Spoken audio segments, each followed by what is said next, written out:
Hi friends, ഇതൊരു surprising video ആണ്. ഞാൻ നിക്കൂസിന് ചെറിയൊരു സർപ്രൈസ് കൊടുക്കുന്നതാണ്. അവളുടെ അച്ഛൻ കൊറിയറായിട്ട് അവൾക്ക് കുറച്ച് ടോയ്സ് അയച്ചു കൊടുത്തിന്. അപ്പോൾ ഞാനത് കൊറിയർ ഓഫീസിൽ പോയിട്ട് വാങ്ങിയിട്ട് അവൾ കാണാതെ ഒരു ഷെൽഫിൽ വെച്ചിരിക്കുകയാണ്. അപ്പോൾ ഞാൻ അവളോട് പറഞ്ഞു, ഈ സെൻട്രലിൽ എവിടെ ഒരു ഷെൽഫിലുണ്ട് നിൻ്റെ ഗിഫ്റ്റ്, നീ അത് കണ്ടുപിടിക്കുന്നു. അപ്പോൾ അവളത് കണ്ടുപിടിക്കാൻ എല്ലാ ഷെൽഫും തുറന്നു നോക്കുവാണ്. പിന്നെ ആളെല്ലാവിടെയും നോക്കി. സാധനത്തിന് അവളോട് ഏച്ചിയും കൂടിയിട്ടുണ്ട്. ഫൈനലി ഇവിടെയാണ് കേട്ടോ ആ സാധനം ഗിഫ്റ്റ് വെച്ചിരിക്കുന്നത്. സെക്കൻഡ് ഷെൽഫിലാണ് വെച്ചിരിക്കുന്നത്. ആൾക്ക് സംഭവം കിട്ടിയിരിക്കുകയാണ്. വേറെ ഒന്നുമില്ല, കുറച്ച് കുറോമീൻ്റെ ടോയ്സുകളാണ്. കുറേ എന്നോട് പറയുന്നത് കുറോമീനെ വേണം, കുറോമീൻ്റെ ടോയ്സ് വേണമെന്ന്. പിന്നെ കുറച്ച് കുറോമീൻ്റെ ടോയ്സും സ്റ്റിക്കേഴ്സും ഒക്കെയാണ്. പാനയൊക്കെ ഉണ്ട്. ആൾക്ക് നല്ല സന്തോഷമായി, ആൾ ഹാപ്പിയാണ്. നോക്കാൻ കണ്ടാലറെ ആളെല്ലാം ഹാപ്പി ആയിരിക്കും.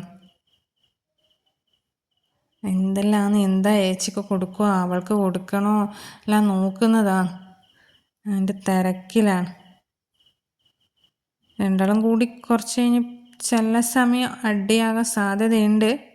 ഓക്കെ, ഇപ്പോൾ കുഞ്ഞു കുറോമികളെല്ലാം ഓളെടുത്തിട്ടുണ്ട്. ഒരു വലിയ കുറോമിയുണ്ട്, അതിനെ ഏച്ചിക്ക് കൊടുത്തിരിക്കുകയാണ്.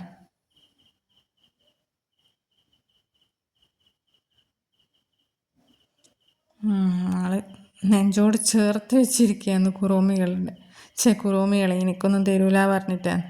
അപ്പോൾ അവൾക്കൊരു വലിയ കുറോമീനെ എങ്ങനെയോ പറഞ്ഞ് ഞാൻ കൊടുത്തിട്ടുണ്ട്. നാളെ ഹാപ്പി ആയിരിക്കുകയാണ്. പിന്നെ ഞാൻ എൻ്റെ പരിപാടിയിലേക്ക് പോയി. എൻ്റെ പരിപാടി എന്ന് വെച്ചാൽ, ഞാൻ ഇന്നലെ കട്ട് വെച്ചല്ല കേട്ടോ, കട്ട് ചെയ്ത് വെച്ച മാങ്ങ ഉണ്ടായിരുന്നു. അത് അച്ചാറാക്കാൻ വേണ്ടിയിട്ട്. അതിന് മുമ്പ് ഞാൻ തലേന്ന് തന്നെ ഇഞ്ചി, പച്ചമുളക്, വെളുത്തുള്ളിയൊക്കെ കട്ട് ചെയ്ത് ഫ്രിഡ്ജിലേക്ക് വെച്ചിന്. പിന്നെ മാങ്ങയും അതൊക്കെ ഒന്ന് അച്ചാറാക്കണം. അതിന് കാശ്മീരി മുളക് പൊടിയും പിന്നെ അച്ചാർ പൊടി ആക്കില്ല, പൊടിക്ക് പകരം കായവും ഉലുവയൊക്കെ ഇങ്ങനെ ആദ്യം കടുവിട്ട് ബാക്കിയെല്ലാം ആട്ട് കടുവിടുകയും ചെയ്യും, കടുവ അരക്കുകയും ചെയ്യും. പിന്നെ നമ്മൾ വിനാഗിരിയൊക്കെ ഇട്ട് നമ്മൾ അച്ചാർ റെഡി. ബൈ.